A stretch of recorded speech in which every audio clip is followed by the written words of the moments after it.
الرجیم بسم اللہ الرحمن الرحیم طاسیم تلک آیات الکتاب المبین نتلو علیک من نبأ موسیٰ وفرعون بالحق لقوم یؤمنون ان فرعون علا فی الارض وجعل اہلها شیعا یستضعف طائفة منهم يذبح أبناءهم ويستحيي نساءهم إنه كان من المفسدين ونريد أن نمن على الذين استضعفوا في الأرض ونجعلهم أئمة ونجعلهم الوارثين ونمكن لهم في الأرض ونري فرعون وهامان وجنودهما منهم ما كانوا يحذرون۔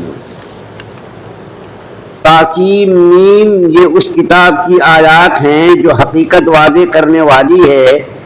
ہم ایمان والے لوگوں کے فائدے کے لیے تمہیں موسیٰ علیہ السلام اور فرعون کے کچھ حالات ٹھیک ٹھیک پڑھ کر سناتے ہیں۔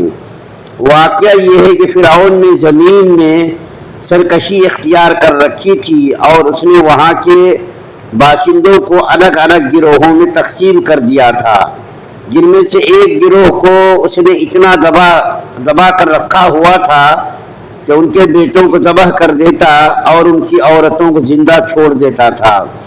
حقیقت یہ ہے کہ وہ ان لوگوں میں سے تھا جو فساد پھیلایا کرتے ہیں، اور ہم یہ چاہتے تھے کہ جن لوگوں کو زمین پر دبا کر رکھا گیا ہے ان پر احسان کریں، ان کو پیشوا بنائیں، انہی کو ملک و مال کا وارث بنا دیں اور انہیں زمین میں اقتدار عطا کرے، اور فرعون، حامان اور ان کے لشکروں کو وہی کچھ دکھا دیں جن سے بچاؤ کی وہ تدبیریں کر رہے تھے۔ سورہ قصص کی 1 سے لے کر 6 نمبر تک کی آیات آپ کے سامنے پڑھی گئی ہے۔ کل آپ کے سامنے سورہ قصص کا تھوڑا سا تعارف بیان کیا گیا تھا اور یہ عرض کیا گیا تھا کہ سورہ قصص کے اندر 88 آیات اور 9 رکوع، اور یہ سورہ شریفہ بھی مکی ہے، یعنی مکے میں نازل ہوئی ہے۔ اللہ تعالیٰ فرماتے طاسیم میم، یہ طاسیم میم قرآن کی بہت ساری سورتوں کے آغاز میں اس قسم کے الفاظ آتے ہیں جس کو حروف مقطعات کہا جاتا ہے۔ حروف مقطعات کے بارے میں برابر میں اسی مجلس میں عرض کرتا آیا ہوں کہ حروف مقطعات کو الگ الگ الفاظ میں کر کے پڑھا جاتا ہے۔ مقطعات جمع ہے، یعنی اس کے ٹکڑے ٹکڑے کر کے، ملا کر کے نہیں پڑھا جاتا، بلکہ الگ الگ الفاظ کو ادا کیا جاتا ہے۔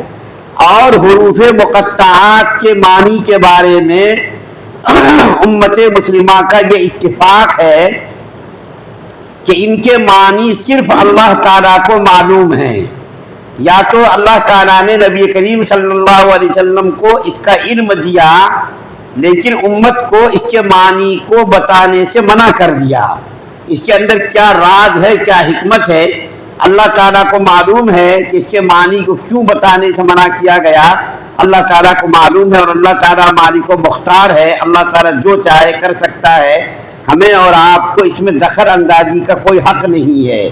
تو اللہ تعالیٰ نے نبی کریم صلی اللہ علیہ وسلم کو اس کا معنی بتایا لیکن امت کو بتانے سے منع کر دیا۔ بعض علماء کہتے ہیں کہ اللہ اور اس کے رسول کے درمیان ایک راز ہے، ایک بھید ہے، اس کے معنی کے بارے میں ایک راز اور ایک بھید ہے۔ تو اللہ تعالیٰ فرماتے ہیں ہم امت کے سامنے فرعون اور حضرت موسیٰ علیہ السلام کے قصے کو صحیح انداز میں بیان کرتے ہیں۔ قرآن پاک کو اللہ تعالیٰ نے اس لیے نازل کیا تاکہ حقائق کو واضح طور پر بیان کیا جائے اور جو حق بات ہے اس کو صحیح طور پر کھول کر کے بیان کر دیا جائے۔ چنانچہ اللہ تعالیٰ فرماتے ہیں کہ فرعون اتنا سرکش آدمی تھا، اتنا ضدی اور اتنا ظالم قسم کا آدمی تھا کہ اس کے بارے میں تھوڑا سا بتا دوں کہ فرعون کا مسئلہ کیا پیش آیا۔ اس کا مسئلہ یہ پیش آیا کہ فرعون نے ایک خواب دیکھا۔ کیا خواب دیکھا؟ خواب یہ دیکھا کہ شام کی طرف سے آگ کا گولا آیا اور اس گولے نے آ کر کے مصر کے سارے مکانات کو جلا کر کے بھسم کر دیا، لیکن بنی اسرائیل کے مکانات کو صحیح سالم چھوڑا۔ ایک تو یہ بات بیان کی گئی ہے کہ فرعون نے یہ خواب دیکھا. اور دوسری بات یہ بیان کی گئی ہے کہ نجومیوں نے فرعون سے یہ کہا کہ ایک عنقریب ایک بچہ پیدا ہونے والا ہے جو تمہاری حکومت کو تہو بارہ کر دینے والا ہے. ایک تو یہ کہ خواب دیکھا اس نے، دوسری بات یہ کہ نجومیوں نے ان سے کہا، قیافہ شناسوں نے، نجومیوں نے کہا کہ تو ایک بچہ پیدا ہونے والا ہے، اس بچے کے ذریعے سے تمہاری حکومت کا خاتمہ ہونے والا ہے. تو فرعون نے اس کے بارے میں مشورہ کیا کہ اب ہم لوگوں کو کیا کرنا چاہیے تاکہ کوئی ایسی تدبیر اختیار کی جائے جس سے ہماری حکومت کو زوال نہ آئے. دنیا کے اندر جتنے بھی حکمراں ہیں ان تمام حکمرانوں نے یہ تصور کر رکھا ہے کہ ہمیں ہمیشہ ہمیشہ حکومت پر قائم رہنا ہے، لیکن اللہ تعالیٰ کو یہ منظور نہیں ہے. اللہ تعالیٰ ایک کو حکومت دیتا ہے، دوسرے کی حکومت کو زائل کر دیتا ہے. یہ اللہ تعالیٰ کا قانون ہے، اللہ تعالیٰ کا ضابطہ ہے. فرعون نے بھی یہ سوچا کہ اپنی حکومت کو کس طریقے سے دائمی طور پر قائم رکھا جائے. تو اس نے مشورہ کیا کہ ہمیں کیا کرنا چاہیے. تو ان کے جو مشیر تھے، ان کے مشیروں نے ان کو مشورہ دیا کہ بنی اسرائیل کے پیدا ہونے والے بچوں کو قتل کرا دیا جائے اور ان کی بچیوں کو زندہ رکھا جائے. بچیوں کو زندہ اس لیے رکھا جائے تاکہ وہ ہمارے گھروں کا کام کریں، بچیاں ہمارے گھروں کی نوکرانی بنیں، لونڈیاں بنیں. تو اس کو زندہ رکھا جائے اور بچوں کو قتل کرا دیا جائے. تھوڑے دنوں تک یہ سلسلہ چلتا رہا، بچوں کو قتل کیا جانے لگا. گھروں میں پولیس کا پہرا بٹھا دیا گیا کہ جس بنی اسرائیل کے گھر میں کوئی بچہ پیدا ہو اس کو ذبح کر دیا جائے. چنانچہ یہ سلسلہ شروع ہوا. لیکن پھر تھوڑے دنوں کے بعد فرعون کو اور ان کے حواریین کو یہ احساس ہوا کہ اگر اسی طریقے سے بنی اسرائیل کے بچوں کو قتل کیا جاتا رہا تو ان کی تو نسل ہی ختم ہو جائے گی، اور پھر مصر میں ہم کس کے اوپر حکومت کریں گے؟ ہمارے گھروں کا کام کون کرے گا؟ نوکری کون کرے گا؟ گرے پڑے کاموں کو کون انجام دے گا؟ تو مشیروں نے کہا کہ ایسا کیا جائے صاحب، ایک سال بنی اسرائیل کے بچوں کو قتل کیا جائے، دوسرے سال بچوں کو زندہ چھوڑا جائے. اسی پر اتفاق ہوا. ایک سال بچوں کو زندہ چھوڑا جانے لگا اور ایک سال بچوں کو قتل کیا جانے لگا. جس سال میں قتل کرنے کا سلسلہ شروع ہوا تھا اس سال میں حضرت جو ہے موسیٰ علیہ السلام پیدا ہوئے، اور جس سال میں قتل کرنے پر بندش لگا دی گئی تھی اس سال حضرت ہارون علیہ السلام پیدا ہوئے. تو حضرت موسیٰ علیہ السلام کے خلاف فرعون نے یہ تدبیر کی تھی. اللہ تعالیٰ فرما رہے ہیں کہ ایک تدبیر تو فرعون نے کی تھی اور اس کے مشیروں نے مشورہ دیا تھا کہ یہ کام کرنا چاہیے، اور ایک تدبیر کرنے والا اللہ کی ذات تھی. اللہ تعالیٰ ایک الگ تدبیر کر رہا تھا اور بنی فرعون الگ تدبیر کر رہا تھا. فرعون کی تدبیر یہ تھی کہ کسی طریقے سے وہ بچہ دنیا میں وجود میں نہ آئے اور ہماری حکومت کا خاتمہ نہ ہو. اور اللہ تعالیٰ کو یہ منظور تھا کہ وہ بچہ آئے، چاہے ہم کتنی بھی کوشش کر لیں، ہم کتنی بھی جو ہے اس کے بارے میں کوشش کر لیں کہ وہ بچہ وجود میں نہ آئے. ایسا نہیں ہو سکتا. اللہ تعالیٰ جو چاہے وہی ہو سکتا ہے. اللہ تعالیٰ کی منشا یہ تھی کہ وہ بچہ پیدا ہو اور وہ بچہ پیدا ہو کر کے فرعون کے خاتمے کا سبب بنے. اور فرعون یہ چاہ رہا تھا کہ وہ بچہ دنیا میں پیدا نہ ہو جس سے ہماری حکومت کو زوال نہ آئے. چنانچہ فرعون نے اور بہت ساری تدبیریں کی جس کو میں انشاءاللہ بھی بتاؤں گا کہ فرعون نے ایک تدبیر تو یہ کی اپنی حکومت کو استحکام اور مضبوط کرنے کے لیے، مستحکم کرنے کے لیے ایک تدبیر تو یہ کی کہ مصر کے اندر لوگوں کے درمیان گروہ در گروہ، یعنی تقسیم کر دیا لوگوں کو گروہ کے درمیان، کئی گروہ بنا دیے. ایک گروہ کو کمزور بنا دیا، ایک گروہ کو طاقتور بنا دیا. یہی پلان اور یہی اسکیم آج سے پہلے انگریزوں نے بھی اختیار کیا تھا. اور کیا پلان بنایا تھا کہ ہندوستان میں ہندو مسلمانوں کو آپس میں لڑاؤ، یہ دونوں آپس میں دست و گریباں ہو جائیں اور ہم حکومت کریں، ہماری حکومت کو خاتمہ نہ ہو. انگریزوں نے بھی یہی پلاننگ بنائی تھی. آج سے 4000 سال پہلے فرعون نے بھی یہی پلان بنایا تھا. اور یہی اسکیم بنائی تھی، اور انگریزوں نے بھی یہی پلان بنایا، اور آج جو ہے موجودہ حکومت ہم جن حالات سے گزر رہے ہیں، آج کی حکومت بھی اسی اسکیم پر عمل کر رہی ہے کہ مسلمانوں کو ہندوؤں کو لڑا دیا جائے، زبان کے نام پر، علاقائیت کے نام پر، مذہب کے نام پر، مسلک کے نام پر، سب کو آپس میں لڑا دیا جائے تاکہ حکومت کو استحکام ہو، تاکہ حکومت ہماری مضبوط رہے۔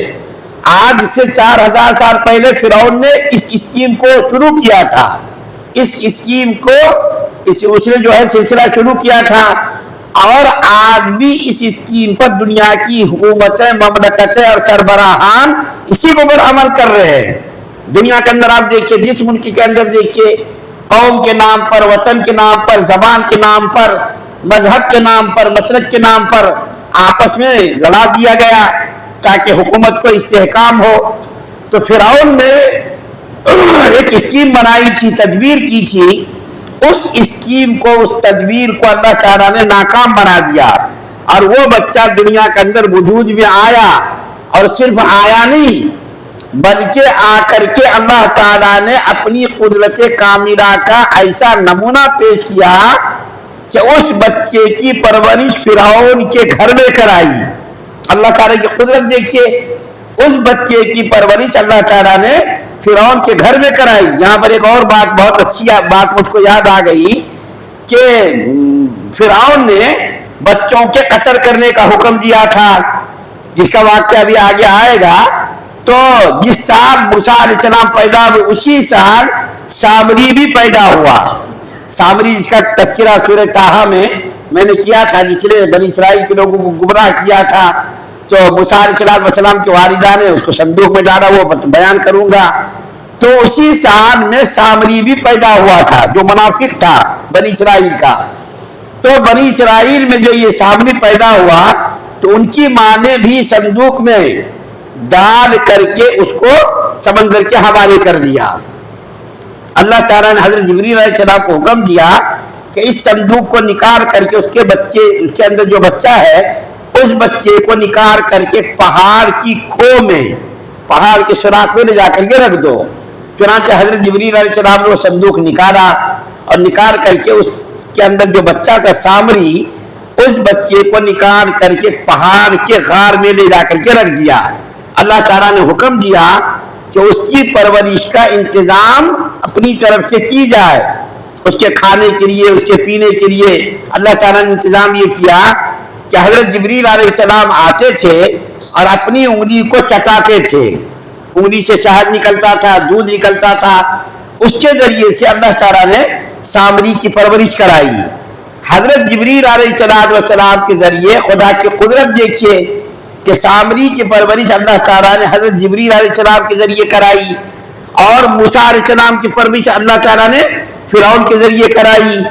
فرعون کو تو اللہ تعالیٰ نے نبوت اور رسالت سے سرفراز کیا، نبوت اور رسالت کا تاج موسیٰ علیہ السلام کے سر پر رکھا گیا، اور جبریل علیہ السلام کے ذریعے جس بچے کی پرورش کرائی گئی، اس بچے نے بنی اسرائیل کو گمراہ کرنے کا ذریعہ اختیار کیا۔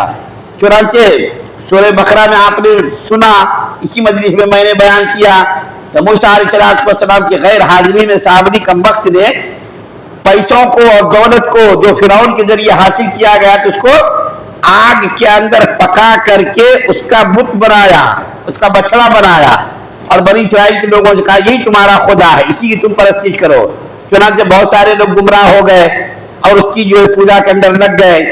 تو جو حضرت جبریل علیہ السلام کے ذریعے جس کی پرورش کرائی، یہ تو گمراہ آدمی نکلا، اور فرعون کے ذریعے سے جس موسیٰ علیہ السلام کی پرورش کرائی، وہ دیکھیے کتنے بڑے نبی، جلیل القدر نبی نکلے۔ سامری کا نام بھی موسیٰ تھا، اور موسیٰ علیہ السلام کا نام بھی موسیٰ تھا۔ ایک سامری تو گمراہ نکلا، ایک موسیٰ علیہ السلام کا نام جو تھا سامری، وہ تو گمراہ ہو گیا، اور ایک موسیٰ علیہ السلام جو تھے فرعون کے گھر میں جس کی پرورش ہوئی، اس کو اللہ تعالیٰ نے نبوت اور رسالت سے سرفراز کیا۔ تو بہرحال یہ بات ایک دلچسپ جو میرے ذہن میں آئی تھی، میں نے کتاب میں پڑھا تھا، اس بات کو میں نے آپ کے سامنے عرض کیا۔ آگے اس کے بارے میں بتاؤں گا انشاءاللہ کہ جب حضرت موسیٰ علیہ السلام دنیا میں تشریف لائے تو اس کے تشریف لانے کے بعد اس کی والدہ نے کیا معاملہ کیا کہ اس بچے کو صندوق بنا کر کے کس طریقے سے سمندر کے حوالے کیا اور پھر اس صندوق کو کیسا نکالا گیا، فرعون کے دربار میں اس کو کیسا لے جایا گیا، پھر اللہ تعالیٰ نے موسیٰ علیہ السلام کو ان کی والدہ کی طرف لوٹایا. یہ اس کے بارے میں انشاءاللہ پوری تفصیلات آپ کے سامنے آئیں گی. اللہ سے دعا ہے اللہ ہم سب کو سنی اجابت عمل کی توفیق عطا فرمائے. سبحان اللہ.